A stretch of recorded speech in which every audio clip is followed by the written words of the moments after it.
சோனியா வீட்டில் தேவி dining table முன் அமர்ந்து அருணுக்கு இட்லி புதினா சட்னியை வைத்து கொண்டு இருப்பது.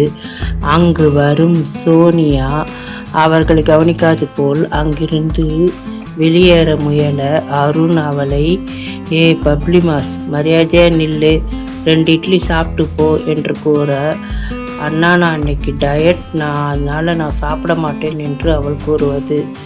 அப்படின்னா இன்றைக்கி உன்னோட ப்ரோக்ராம் ஸ்கூலில் கேன்சல் பண்ணிடுவேன் என்று மிரட்ட அவள் சாப்பிட வருவது.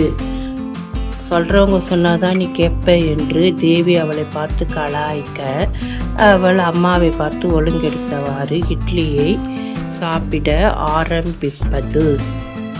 சாப்பிட்டவாறே சோனியா தன் அண்ணன் அருணிடம், அண்ணா இன்னைக்கு ஸ்கூலில் ஃபங்க்ஷன் முடிய டைம் ஆகும், நான் என் ஃப்ரெண்ட்ஸோடு வந்துடுறேன் என்று கூற, அவன் சரி பார்த்து ஒழுங்காக வரணும் என்றபடி அங்கிருந்து நகர, அவனுடைய தாய் தேவி தன் மகளை பார்த்து, யாருடி அந்த பையன், பாத்ரூமில் நீயே தனக்குத்தானே பேசி நிற்க என்று கேட்க, கேட்டுட்டியாம்மா, அந்த பையன் நீ அப்பா சொல்கிறல்ல ஃபஸ்ட்டு மீட்டிங்கில் எப்படி உன் மனசை கவர்ந்தாரோ அதே மாதிரி என்னோட மனசை அவன் கவர்ந்துட்டான், கல்யாணம்னு ஒன்று பண்ணா நான் அவனை தான் பண்ணிப்பேன் என்று கூற, அவர் அம்மா, ஓஹோ அவ்வளோ பெரிய மனுஷி ஆயிட்டியா என்று அவள் தலையில் அடிப்பது.